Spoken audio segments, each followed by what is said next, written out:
কথায় কথায় কলিজা বলা মানুষটা একটা সময় দেখবেন আপনার কলিজা ছিঁড়ে নিয়ে চলে যাবে। হ্যাঁ, আমি বলছি আপন মানুষের কথা, বলছি প্রিয় মানুষের কথা। চলার পথে অনেক মানুষের সাথে অনেক রকম ভাবে আমাদের সম্পর্ক হয়। কারোর সাথে বন্ধুত্ব সম্পর্ক, কারোর সাথে প্রেমের সম্পর্ক। স্বার্থের কারণে অনেকেই অনেক সময় আপনাকে কলিজা বলে ডাকতে পারে। যেমন ধরেন, কলিজার বন্ধু, কলিজার দোস্ত।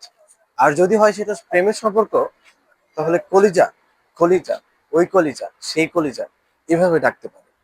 তবে ইতিহাস সাক্ষী আছে, কাছের মানুষের কাছ থেকে মানুষ সব থেকে বেশি আঘাত পেয়ে থাকে। মানুষ স্বার্থের কারণে সবকিছু করতে পারে, তাই তারাও স্বার্থের কারণে আপনাকে কলিজা বলে ডাকতে পারে।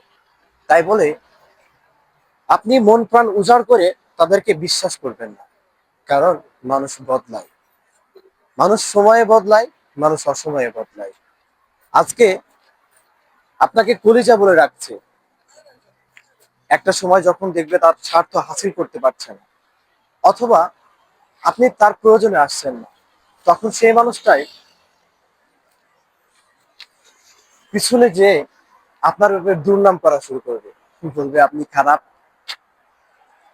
আপনার স্বভাব ভালো না, আপনার চরিত্র ভালো না। আপনার সাথে সে মিশে গেছে, আপনার সাথে ঘটে যাওয়া সমস্ত ঘটনায় মানুষের কাছে এমন ভাবে রিপ্রেজেন্ট করবে যেন মনে হবে আপনি একটা চোর ছিলেন, আপনি একটা ছ্যাচোর ছিলেন, আপনি অনেক খারাপ ছিলেন, আপনি ছিলেন একটা বেঈমান বিশ্বাসঘাতক।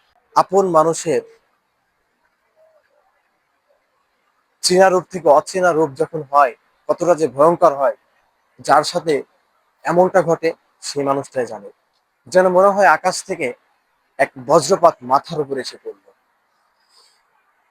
সুতরাং সম্পর্ক করবেন সেটা ঠিক আছে, তবে কাউকে এতটা প্রায়োরিটি দিয়েন না, এতটা বিশ্বাস করেন না যতটা বিশ্বাস করলে একটা মানুষ আপনাকে ঠকিয়ে একদম